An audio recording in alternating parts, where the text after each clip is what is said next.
I hope I did a pretty good job of showcasing what Dr. Kim has taught me this week, but I want to kind of point out a couple of things in particular. The two things I want to point out are, one is kind of how to think about phrasing, and another is how to think about voicing. And so, first, if you think about a phrase starts with kind of a beginning impulse, a push that starts off a phrase. Like, I'll play you an example phrase in a minute, but you'll try to listen for the beginning push. And then the phrase builds to the climax, the point of the greatest tension, and then releases to a cadence. Like it comes home when it gets to the cadence.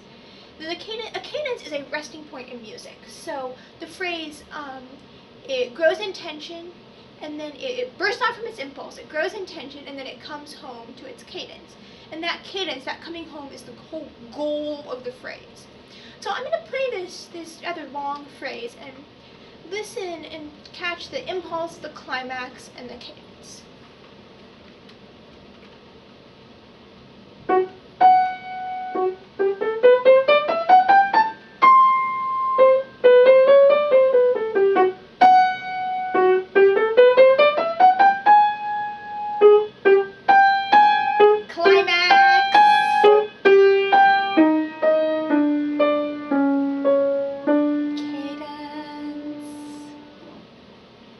So, as I pointed out, the climax is that second time it goes. That's the high point of the phrase, the point of the greatest tension.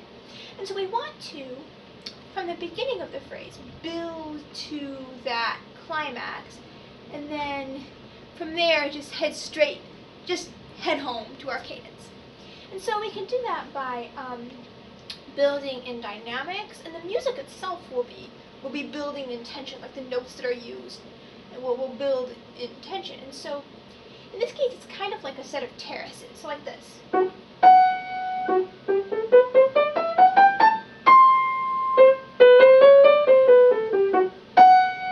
You can hear every time it goes, that's the beginning of a new terrace. So our first terrace.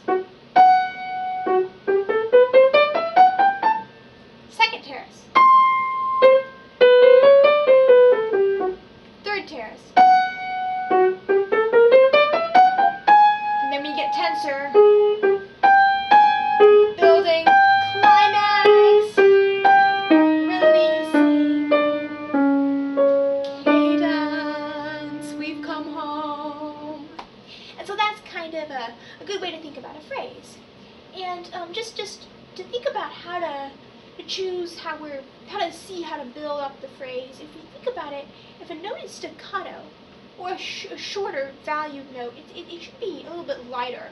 So we want to kind of take that into account instead of just like crescendoing straight from the beginning to the climax. Maybe try to like have a little bit of a lighter or a heavier part within the phrase, just as long as the whole goal, the whole movement is building towards the climax and ultimately home to the cadence.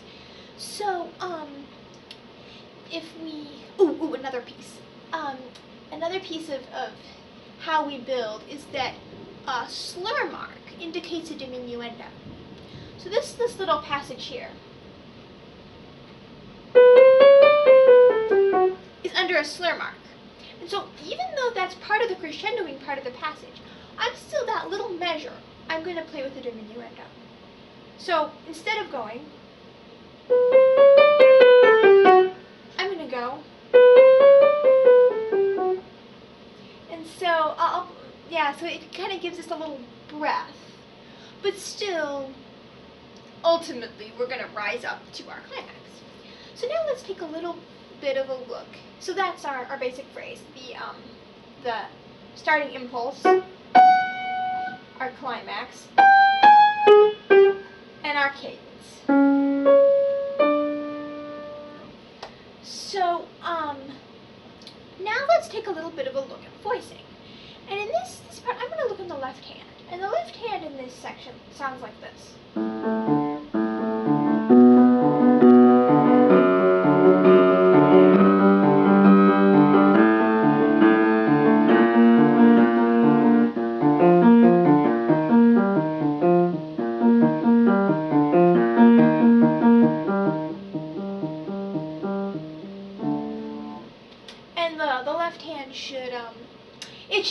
same basic scheme of phrasing as the right hand. So it'll again build to the same climax in the same part and then release to the same cadence as the right hand. But if we look a little bit closer at our left hand, listen to this.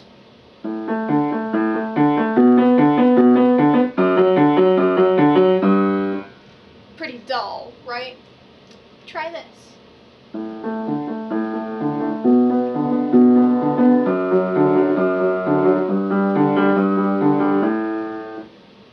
It brings it to life a little more. That's because of voicing. This left hand, which sounds like one voice, is really two voices. And this is like the cello voice. And this is our viola voice.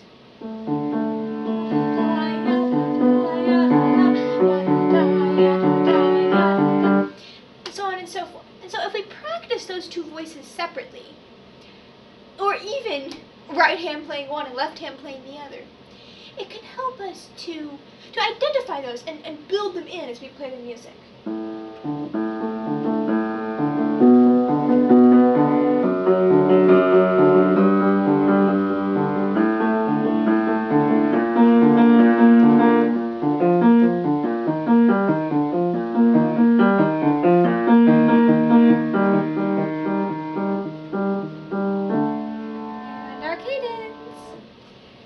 So I'm going to play the whole phrase one more time and listen for the aliveness in the left hand because of the voicing, and also listen for that beginning impulse, the climax, and then our cadence as we come home at the end of the phrase.